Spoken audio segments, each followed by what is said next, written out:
This is Steve McGrath, and welcome to Beyond the Helmet. Now, this week's guest is Robert Turbin. Quick breakdown of Robert's resume. He's heading into year 9 of his NFL career. Most of his time has been with the Seattle Seahawks, where he won a Super Bowl. And earlier this year, back in February, he launched his own podcast, Turbo Talk. So this is a successful guy on and off the field. And we're going to get really deep. In fact, I've never had someone go as deep as Robert did into the business side of the NFL, building those relationships and how to make sure that you can stay in the league after your playing days are done.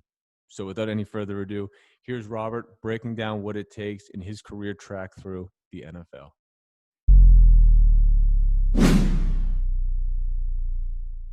Anyway, I know all about the technical difficulties, bro. No, well, misery loves company. So I'm glad that I got someone there with me. And, just since we're talking about the podcast, like you said, you've been doing it since March, about 30 episodes, even if you haven't released. February. Yeah. How much has that experience opened your eyes and changed you? What did you go in wanting to do versus what the product actually is? I mean, how would you surmise the last, 6, 7 months since you've been doing it? Yeah, I mean, the podcast has really opened my eyes to a lot of different things. Preparation, the time and everything and effort that it takes into just putting on the show. When we first started it, we were a mobile unit. I wanted that. I wanted to be a mobile unit. I wanted to do my shows where it's like, hey, if we're going to have The Rock, on the show, there's a couple different things that we could do. Obviously, he's a Hall of Fame, wrestler, WWE, all-time great. It'd be great to do an interview in the ring, right? To just whatever matches our guests, what they're a part of. He's also an actor, obviously. And so perhaps we could do an interview and the background kind of looks like we're on set. We did one with a physical therapist at the facility with the bands and the kettlebells and stuff like that in the background, an NBA player, WNBA player, right? It'd be great to do the interview at the arena or at the facility where they practice and stuff like that. And so that's how the podcast really started. And it was really free for me. I can naturally, talk to people and spark conversation and stuff like that. And so it became really free for me, doing the show. And then COVID hit, and then it's like, man, we can't do this. Obviously, we can't do this mobile thing anymore. And we started doing everything virtually, over Zoom and stuff like that, which was a huge adjustment really for everybody around the world, right? But for me in the podcast space, as well, I'm thinking to myself, like, man, how are we gonna do this? How are we gonna be able to bring the same energy, to the show? There's a different energy when you're with people. Definitely. And you're face to face, right? You're able to feel each other's vibe and stuff like that. Maybe have a drink on the while you're on the show or something. It's just a different feel overall. So it was a huge adjustment. Then you start to see that it even takes a little bit more preparation when you want guests on the show, booking them ahead of time, scheduling and stuff like that, having to deal with reschedules and stuff like that. Having a plan B in your back pocket, and things like that. Learning that, hey, for a while, our show was, we wanted guests on our show, and then, we got to the point where it's like, well, really it's my podcast, right? So you don't always have to have guests on the show. That was something that I had to learn, over a little bit of time, right? So then we started doing just me and my co-host, right? Doing the show, just us, kind of doing it like the herd a little bit, except, we're not just sticking to sports, right? We're trying to be a little bit more versatile, talk about entertainment and stuff like that. Not really into politics, but with what happened this year and what's still going on in the world right now, if you're not talking about politics, then, you're just being blind to what's happening in our nation, right? So it was kind of a forced topic, Then we developed into doing a live show, on Twitch, right? And having that platform. And that was an adjustment. And that took preparation, right? You got to know what you're going to be discussing, right, the next day, especially if you're doing 2 and 3 and 4 shows in a week. You have to have something that's entertaining, for the people to listen to and stuff like that, especially like when you're live. And so it's been an incredible journey. I've done TV in the past. I've had my own radio show in the past for a couple years. This is just another stepping stone for me as it pertains to, having more film and highlight reels of really being behind the microphone. It's like working a muscle, right? Like you're used to it. And I don't want to make this overly poetic, but call football a physical art, right? You do all the preparation, then you have to execute. It's certainly not a science. It's more of an art out there, but now it's more of a mental art. It's the same, maybe not the same level of preparation, but it's a lot of prep, a lot of technical expertise that go into the execution. But when that light's on and you're going, you still have to perform, but it's a different metric by which you're compared to what's successful and what's not. How much of you being used to what it takes to put in to get success on the field, how have you been able to take that and in the time you've been doing this, as you're getting more film, so to speak, how is it translated, just the football grind to now the media podcasting grind? Yeah, I mean, it's similar in a lot of ways. Football obviously is, just as much mental as it is physical, if not more. A lot of your preparation is studying, watching film, getting ahead, studying your opponent. It's the same in the podcast world, at least what I've learned. Studying your opponent, which is probably your guest, right? Not necessarily an opponent, but getting to know your guests. Who are they? What makes them tick? What are some of their interests? Et cetera, et cetera, et cetera. Game planning. What do you want to talk about? What's going on in the news? Stuff like that, right? And I'm the type of guy that I like to catch entertaining things like a fun fact of the day or a quote of the day or a funny video or something like that we might have saw on on Instagram or something like that. And so it's translated and which really makes I don't want to say the podcast easy, but normal for me as it pertains to roadmap. As it pertains to the preparation that goes into it. Now the tech stuff, I'm not savvy on the tech stuff, but that's why you have a team. It's like, listen, I can't play quarterback, that's just not my position. You know what I mean? Like I might be able to get away with a halfback pass, once every 5 years, but I'm not dropping back and throwing the ball 30 times a game. I'm a runner, and I'm a runner for a reason. So. Yeah, for sure. But I wanted to ask because one of your most recent, if not the most recent podcast that I'd seen being released was Michael Bennett. And man, just when you listen to him talk, when you get a chance to have a guest on that is really educated and enthusiastic about something, and you feel that passion, I mean, they steal the show. How much did you know about, I mean, of course you knew Mike, right? You played with him. How much did you know that side of him? And how much just as a podcast host do you get taken back by some of these conversations where you yourself are just kind of going on the ride with this powerhouse of a conversation that maybe you didn't know you were about to have? Yeah, I had no idea. I mean, I knew Mike was a smart guy, intelligent, but man, I mean, he's super intellectual. He's super deep. I had no idea he was a professor at the University of Hawaii, teaching classes here and there. Like, I mean, that, he was an extraordinary person. I mean, he is an extraordinary person, and you run into that a lot. That's what podcasts are really all about. It's like, you find a hidden gem in somebody. It may not be one specific thing.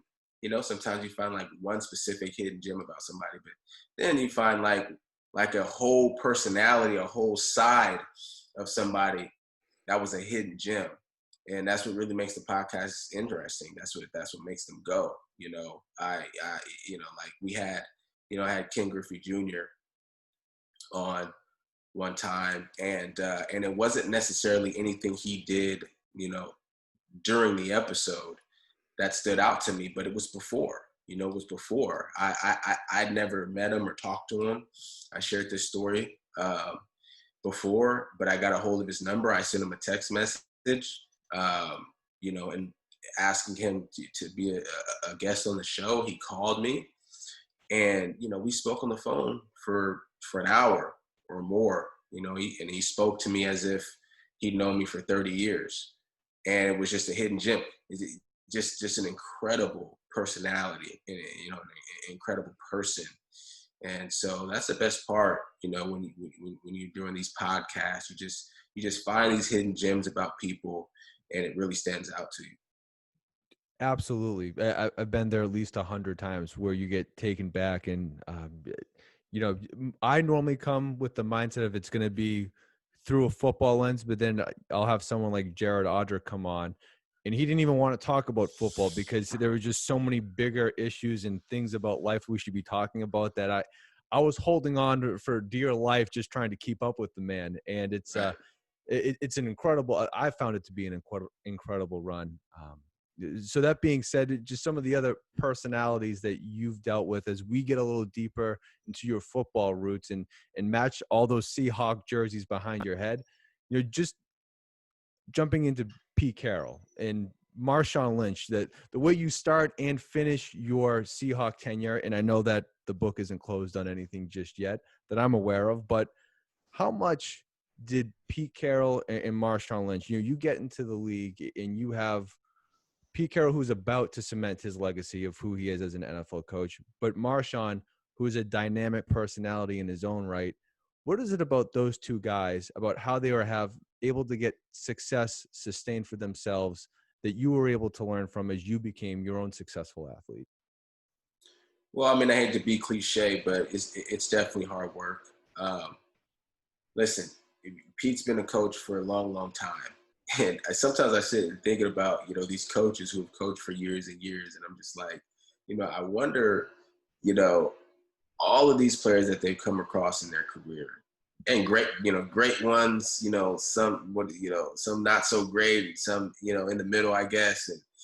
And do they remember all of these guys? Do they keep in touch, with some of these guys? A lot of these guys, like, it's amazing to me how many guys they've come across, and I think about it, it's really interesting. That's why, like, man, like, if I could have Pete on the show one day, I really would. But listen, Pete is he's very engaging with his players.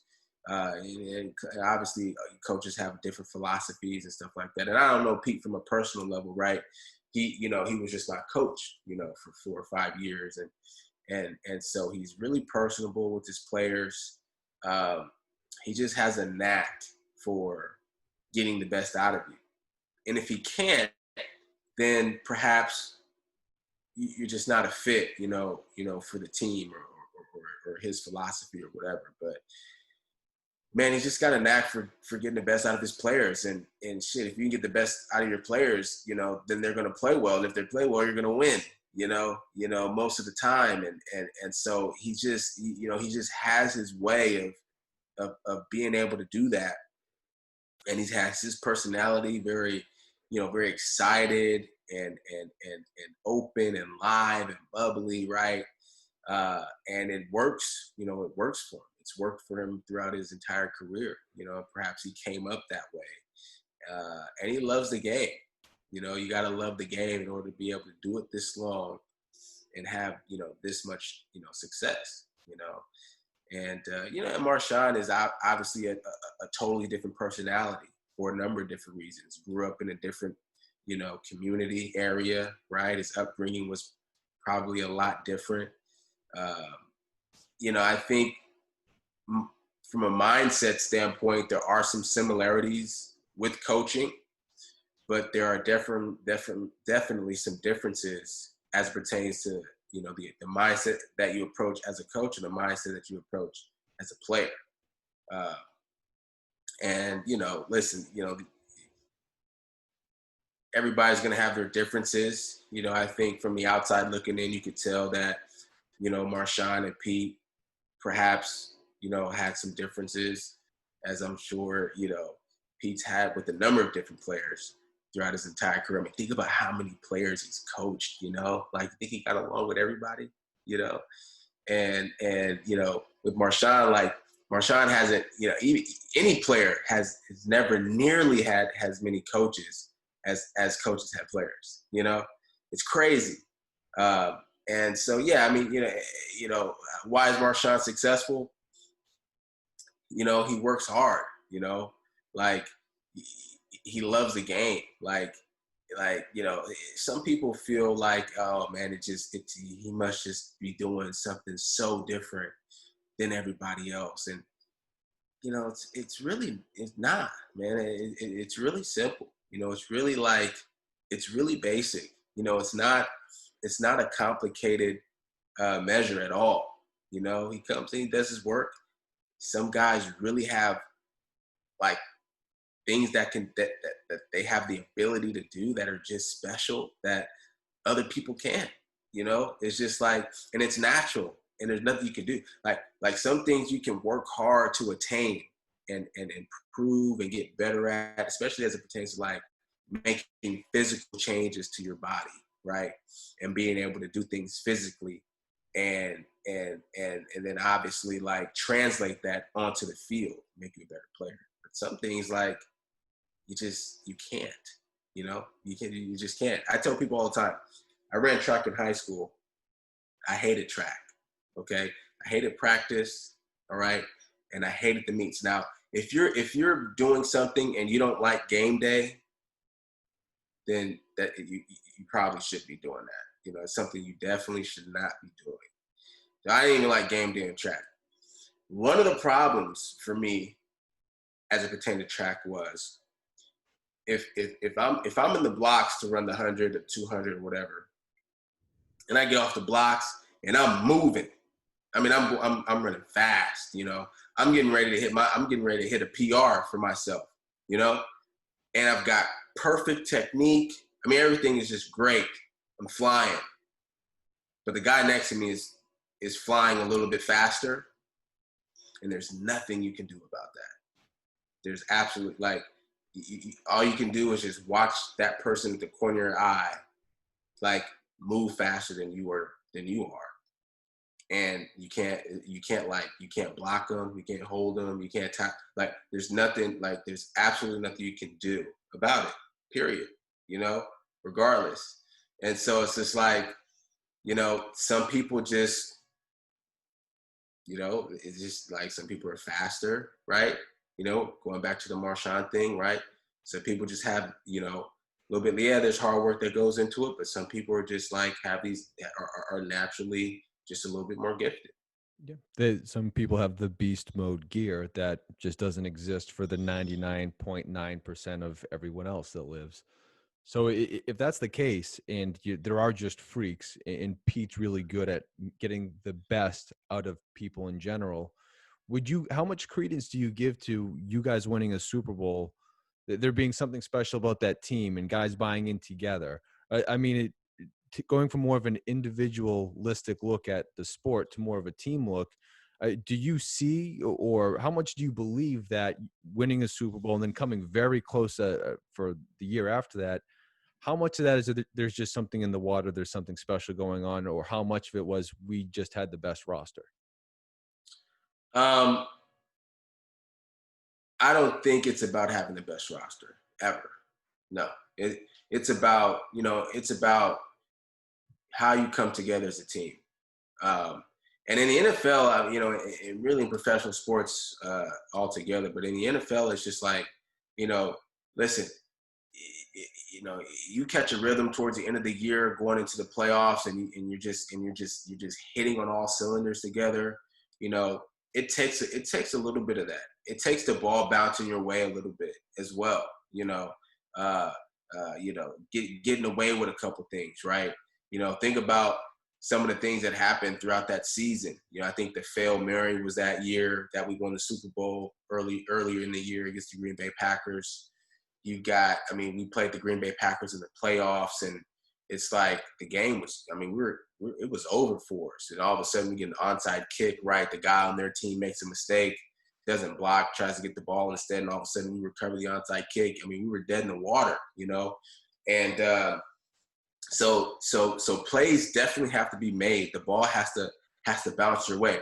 But in order to do that, in order for those things to happen, you got to be one, really, as a team. And again, I hate to sound cliche, but you got to be hitting on all cylinders together.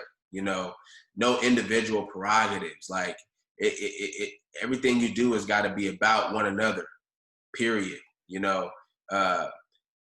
Or else, it just won't work in the end.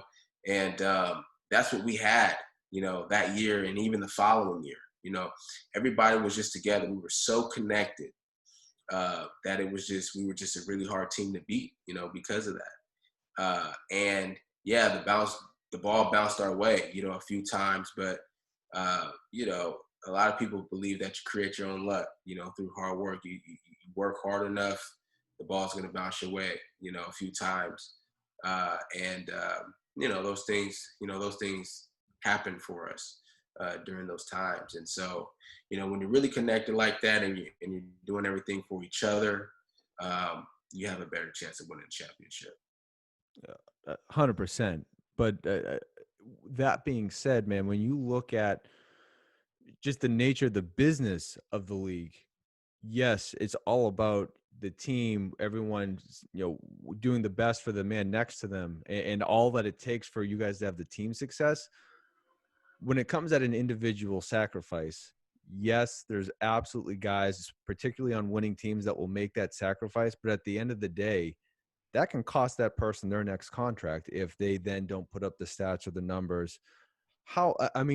Just not through the lens of the Seahawks, but just as, an athlete, a professional athlete, how did you walk that line of, I want what's best for the team, I want the team to win, but I need to put up numbers so that I can be on this team the following year?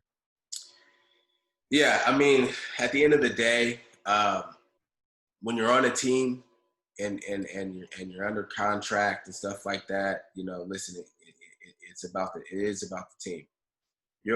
I've always believed that you'll get your individual success as long as you dedicate yourself to the team. All the goals and aspirations that you have individually will transpire, as long as you are dedicated to the team. All those touchdowns with the Colts, that years of you doing your thing and your role. Right. Now all of a sudden you get I've put in the time, I've done it the right way. I now get to reap the benefits of this. Yeah. Yeah. And then, when it comes to contracts and negotiations, and obviously you hear about guys holding out and stuff like that, it is a business. In those moments, it's not your job to do what's best for the team. It's not. It's your job to do what's best for you. When it comes to contracts, things like that, it comes down to, what have you earned now after giving yourself to the team for 3 and 4 and 5 years? Individually, what have you earned now? And so regardless of, you're always going to give yourself to the team anyway. Once your contract is there and you're a part of a team, then, it is about the team. But when your contract is over or about to be over, maybe in a year, right, it becomes more about what have you earned now as an individual after now that you not only performed, but performed for the team. And so, it's a slippery slope, but that's the nature of the business. Absolutely. So that being said, right, when you look at, I think it's back in 2009, right, with your Utah State, you really break out. But then 2010 rolls around, knee injury, you miss the year. Yes, obviously you bounce back. You have a big year. You go into the NFL. But then you look, toward the end of your first tenure with the Seahawks, right, you get hurt in the preseason. Thomas Rawls plays pretty well. and then they just say, all right, man, see you later. How that has to hurt.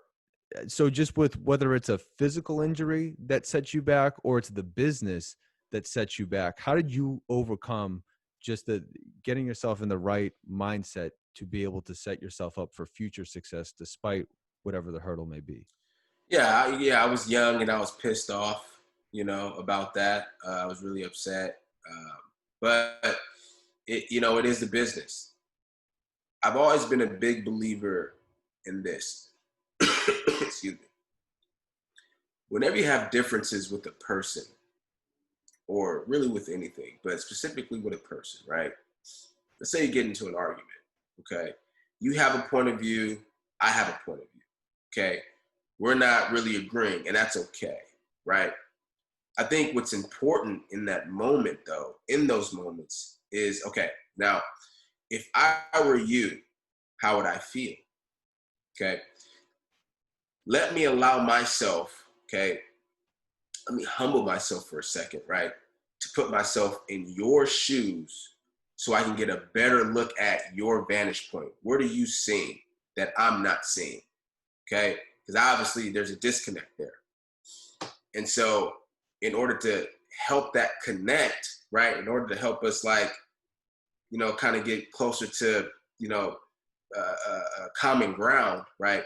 I need to put myself in your shoes. Okay. So then I can look at it from your lens. Can you still hear me? Yeah, it changed, but I can hear you. Okay. So I can look at it from your lens, okay, right? So that I can have a better understanding of where you're coming from. Same thing in business. And that's what I had to do in the league, right? I had to say, okay, all right. Now, obviously, there are going to be some situations where, general managers, decision makers are going to make, they have to make choices. And they're not always going to be fair. Some of those guys are really arrogant, and they do have, a stick up their ass, for lack of a better word, right? They you know what I mean? They are prideful, and they think their shit doesn't stink, right? A little bit power hungry, right? I have power, I'm going to use it. Some of them abuse it, right? Big egos. Yeah, huge egos. And so, as I started to mature in the league after leaving Seattle, that's what I had to do. For a long time I was upset with Seattle, but I got over it. I got over it because I had to say, if I was John Snyder and Pete Carroll, what would I have done? What would I do? And why? What would I do? If I'm making a decision to say, okay, you know what, we're going to keep Robert Turbin. He's going to be hurt for 7 weeks because of a high ankle sprain. He's not going to be available. So we can keep him. Let me look at it from that scenario. I stay on the Seahawks. They keep me, right? Like you said.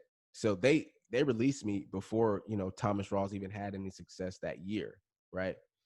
So, they released me, right? We have another running back, Thomas Rawls, who's a little bit cheaper because they didn't draft him, right? He's undrafted, so he's a little bit cheaper, right? Obviously, Marshawn's on the team. They got a couple. They got a couple other young guys, right? Cheaper guys, right? I'm heading into the last year of my contract. If I do well, I'm going to be expecting a payday, And I had a really good training camp. I had a pretty good preseason as well. Just so happens that I got a ankle sprain. So it's like, do we keep Robert Turbin? If we keep Robert Turbin, not only so we're holding a roster spot. So that means if somebody goes down somewhere else, another position, right? It's going to be difficult for us to bring somebody in because, we're our 53-man roster is full. And one of those spots is held by an injured running back who's not going to be available until week 8. Why would we do that when we have other running backs available? Hey, it's not that we don't like Robert Turbin, but hey, we do have other running backs. Let's just see what he can do. Let's see what they can do. Man, we maybe we don't really want to let Robert Turbin go, but he's not going to be available for 8 weeks. We got some other running backs, some young guys who performed pretty well in the preseason. We still got Marshawn Lynch. He's our starter anyway. So, hey, let's save a little money and see what we can do with these other guys, right? That's me putting myself in John Snyder's shoes as a decision maker, right? And then it making sense to me. And I don't take it personal anymore. You know? Like, it's like at first I took it personal. Why? I was only seeing it from one lens, my lens. Oh, fuck these guys. They don't give a shit. You know what I'm saying? Like, Yeah. You're gonna release me? Like, really? You know?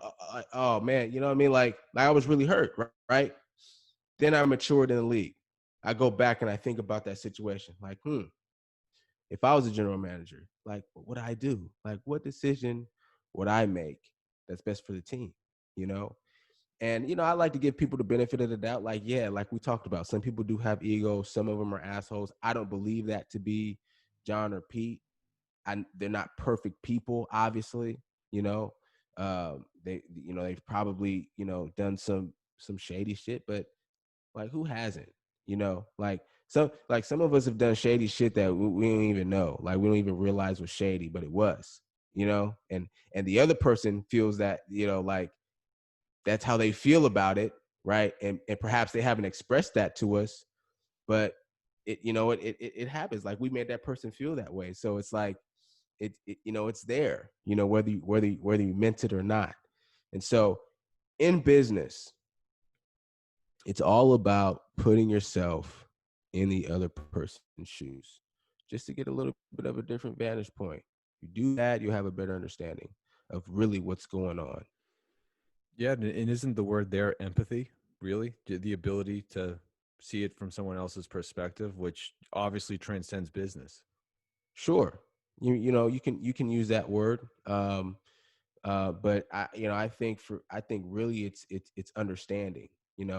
A lot of guys, when they get released and they get traded or cut and stuff like that, the question that the question that comes to mind is why? Why would they do that? Like, what's up with that? Like, I don't understand. You know, I did well. I'm a good player. And so you have to put yourself in the decision-making shoes, because it's not about like you being a bad person or you not being a good player. Sometimes it's pure economics, like, hey, we don't have the money to pay this guy, or we don't want to pay this guy, let somebody else do it, and you just can't take those kind of things personal. It's business. Like, what if you were the GM? What would you do? Like, you have to be able to do that. If you were the GM and you were the owner, what would you do? Would you give this guy, $100 million? Or, would you look at the budget and say, well, there's a couple other guys that we feel maybe just a little bit more valuable. Not that you're not valuable, but maybe somebody else at another position just has a little bit more value, and it saves the team money, and it helps them be able to pay that person down the road. Like, you just never know what it is. But in order to understand it, you gotta flip the switch. You gotta put a different pair of shoes on. You gotta take off the cleats. You gotta put on the sport coat and the slacks and your coach's hat, and be able to look at it from that vantage point. And then you won't take things personal.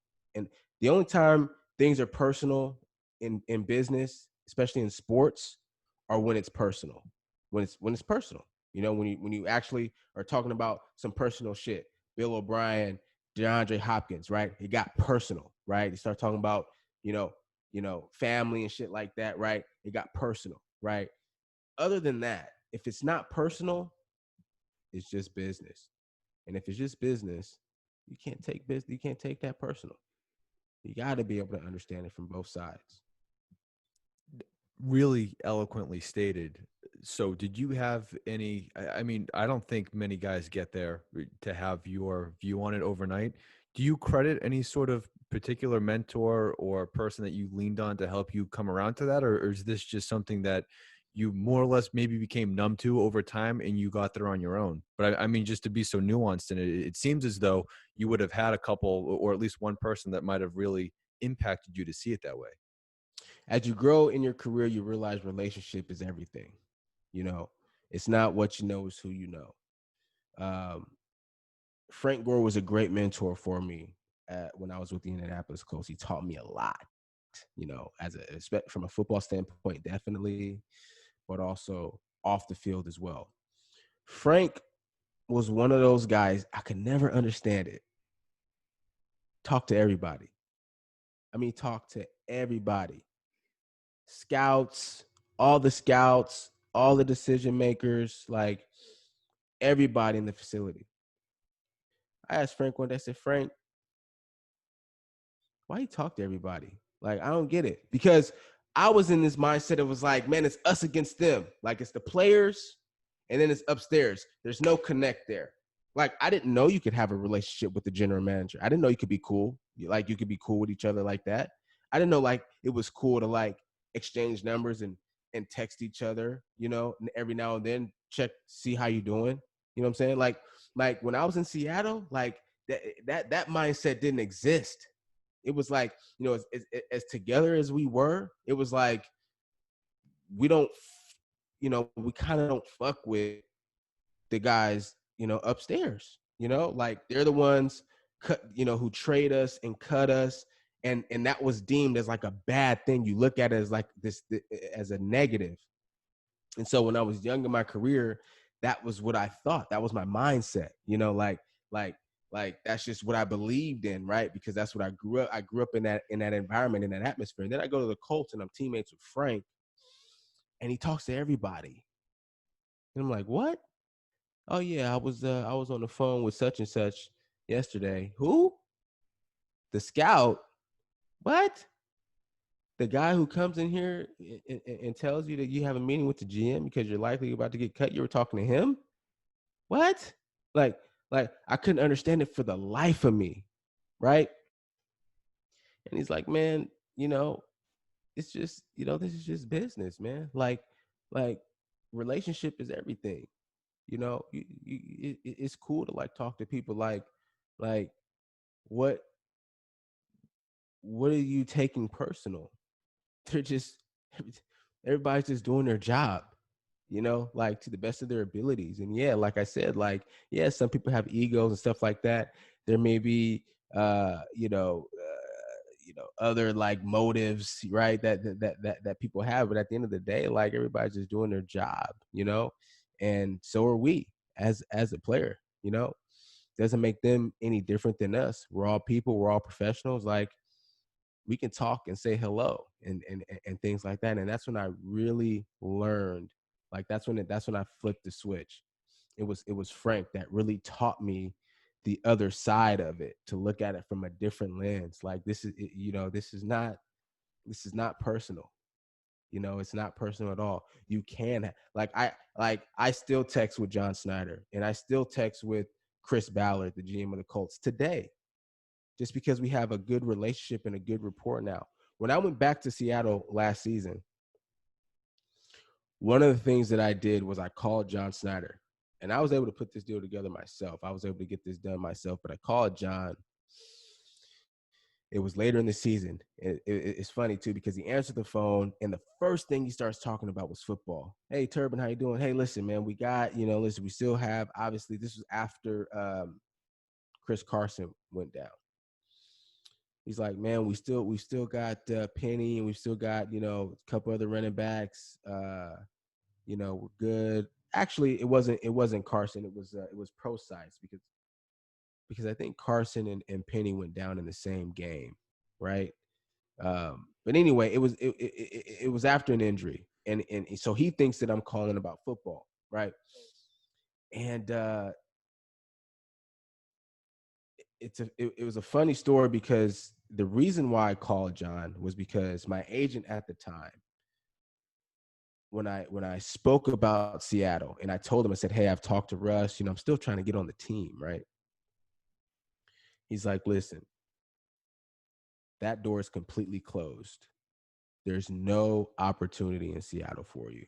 I know you hate to hear it, but it's the truth, and you deserve the truth. I'll never forget the text message for the rest of my life. You know, he's like, there's no opportunity in Seattle. That door is completely closed. I know you hate to hear it, but it's the truth, and you deserve to know the truth. I'm like, wow, But I thought to myself, I said, completely close. Like, that just sounds like they hate me, Like, So final. yeah. And I'm thinking to myself, like,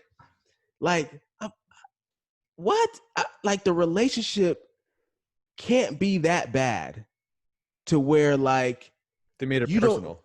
you don't even feel comfortable as my agent to pick up the phone and make a call to them on my behalf. Like, is it that, has it gone that sour? Really? I said, no way. I pick up the phone, I call Jon. Jon starts talking about football. Man, we still have, these other running backs out there. I said, Jon, I'm not calling to talk to you about football. And he was really taken back. Said, I just want to make sure our relationship is good. He said, what are you talking about? I said, look, I know, obviously, like, you guys drafted me. So naturally, I'm a young player. I'm young in the league. I don't have a lot of knowledge. I may not have always made the best decisions. I may not have always, been the best teammate, right? Or the best player. Like, I had my times, where I had a little attitude and stuff like that. Like, I wasn't a perfect individual, your model citizen, right? As a Seattle Seahawk, my first tenure there, right? I was young and immature. I had some things that, that I didn't understand that were going on, that transpired, which caused a certain reaction out of me, right? And so I told him that. And I told him, I said, listen, whatever those things were, I just want you to know, like, I didn't necessarily apologize, but I just wanted him to know, like, I'm mature now, and, I just want to ensure that no matter what, because I told him, I said, listen, I may want to coach down the road. Like, I may want to be a part of the organization down the road. And in order to do that, you have to have a good relation with the team. And that's all I expressed to him. I said, I'm not calling about a job. I'm not calling to ask you to sign me. I'm calling to ensure that from here on out, our relationship is solid. I just want to be able to text you, be like, man, how you doing? Hope all is well. Hey, man, great game. Oh shit, man. Get him next time. That was a close one. Stuff like that. Like that's what really matters in business, in the league, as a player. Players have to understand that just a little bit more. That's really what it's all about. Like, that relationship, that connection there. Like, if you can build that, then your future really is bright. You open the doors, like, you open so many more doors for yourself when you can do that. When you just go and you just play and you don't want to talk to any, you don't want to, communicate with anybody or build a relationship with anybody, and then your career is over, then, like, your doors are, are very limited. They're very limited. Yeah. How did those guys get in the seats that they're in? How did he become a GM? How did you become a scout? You're not going to find these things out unless you communicate, unless you build relationship within the business. Like, that's what it's all about. As you're a player, like, you got to be able to build those relationships. I still talk to the GM, the guy who was the GM, Ryan Grigson, who was the GM before Chris Ballard was. I still text him. He gave me great insight about a month ago on strategy on, getting signed this year. He sent me this long text. It's like, and how does that happen? Relationship. So ever since then, I was good. I was like, listen, if Seattle signs me or not, I am totally okay. Why? Because now I know my relationship is good no matter what with the organization. And that's really all that matters at the end of the day. Man, that is that. There's so much. I can't tell you how many times I've heard relationships matter, particularly in the NFL realm. But I don't think anyone has ever broken it down like that to the level you just did. So thank you for that. That puts so much color on what's a very easy thing to say. And I just was talking to Darrell Young, Redskins fullback. Shouldn't say Redskins. Washington fullback. who was just saying it's not about who you know, but ultimately who will vouch for you. So which to put it in your your own words of seeing it from the other side, and who at the end of the day on more of the business side of the NFL would ever stick their neck out for you and want to help you. You get there by having that relationship. So it just dovetailed perfectly into a conversation I just recently had. Um, and I'm sure we're starting to come up against it here. So I did just want to pivot to ask you about something that's happening in the sports world. I'm wearing a Boston Bruins shirt. Tuukka Rask, their starting goalie, opts out because of COVID reasons while his team is in the playoffs. I just wanted to ask you to if you were on a team, let's just, if hopefully, God willing, right, there's a NFL postseason because everything has gone well in the season. If you were on a team and one of your best players opted out for COVID reasons, once he had been with your team, got you all the way to the playoffs, how would the locker room treat that to have a guy while you're in the playoffs opt out, even though he was with the team beforehand? And I'm not casting any sort of shade on Tuukka, but it's just because it had come up. It could obviously come up again in another sport. Yeah. I wouldn't be mad at the guy, quite honestly. I mean, listen, you don't know what's going on with the guy. Like you can't just look at it and be like, oh, he quit on us. Oh, he's, oh, why would he start? And then all of a sudden, well, maybe something happened. You don't know. Like maybe something happened with his family. And he's like, you know what? I gotta go. I can't. I don't want to risk this anymore. I was risking it, for the whole season. We got to the playoffs. Something transpired in my family. I can't risk it anymore. Like you just don't know, and it's not our jobs to this thing keeps going out for some reason. It's not our jobs to assume, what's transpiring in somebody's life. Like he's making a decision that he feels is best for him and his family. Like that's what you have to keep in mind. Like, and his family. So in that case, it's like, bro, if you're a real teammate, we support you. If you're a real fan, which not a lot of those exist, you say, hey, we support you, So I wouldn't be upset at all. And I more or less assumed that would be how guys would react. But if it's all about the team, the guy next to you, it's such an unprecedented time, right? There's never been a reason for someone to just stop playing with their team. That it's in some ways it's uncharted territory, but at the end of the day, too, it's making a decision on health and the family. I mean, of course, it's all about the team, but listen, you're not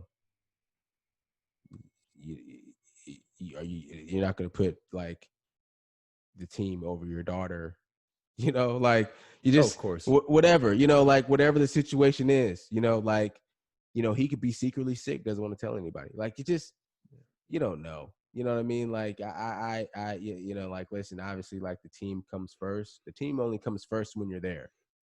Okay. If you got to go, then other things are going to take precedence. There's different priorities in life that are bigger than fucking hockey and football and everything else. Of course. And before we even started, right, we talked about not being kept in that box that says athlete on it. I mean, obviously, for the fans and the vast majority of people that see guys like yourself, they may think of you as an athlete, but everyone's a person, right? They have other priorities. They're more than just that thing that they do on Sundays or whatever day. Well, Robert, thank you so much for taking the time. And I just wanted, as we wrap this up, I want to talk just a little bit about your football academy, running for you.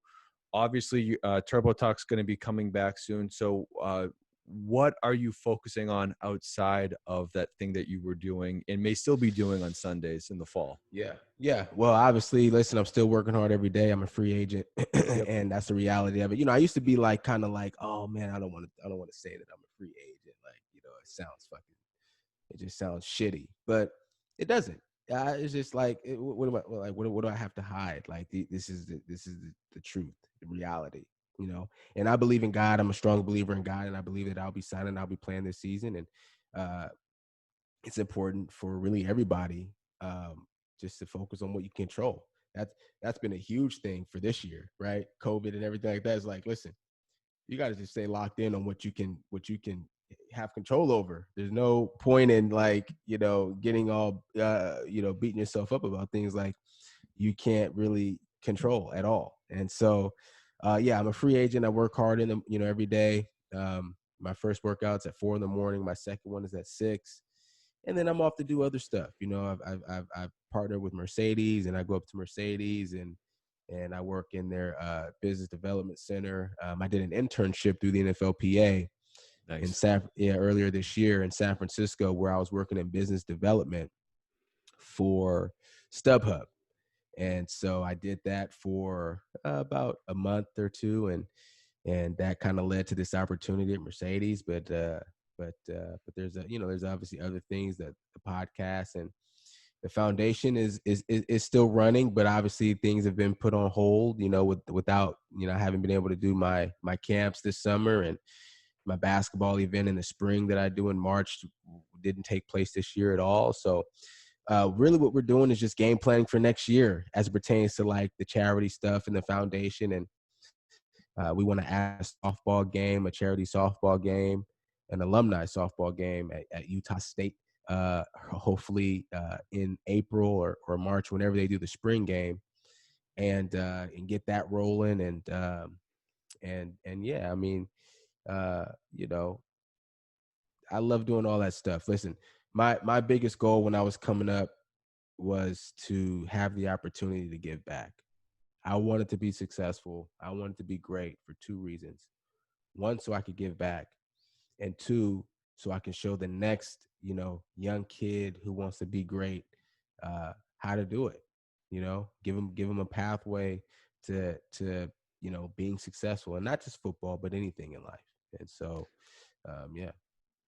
That's awesome, man. So can we just end on what is the best piece of advice that you would give to a young kid that sees you and wants to be able to walk that walk?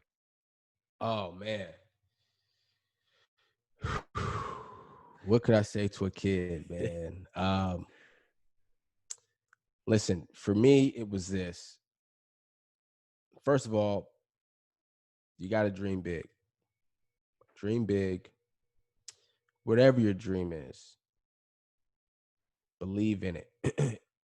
I think a lot of people, kids, I think a lot of opportunities go south because they have this goal in mind, but they don't really believe it's attainable. And that's a problem. Like, oh man, I want to be this, but probably won't be able to. I probably can't do that. I probably won't be able to attain that goal, right?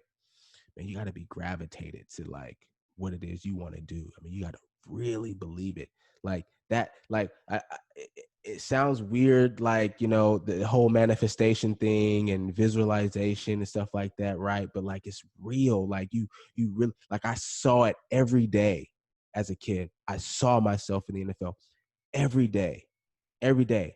Today, right now, I see myself. I visualize myself scoring touchdowns, making a catch, having a big run, winning games, winning the Super Bowl. I see it every day, right now, today, still. Like there's not a day that goes by like that I don't see it.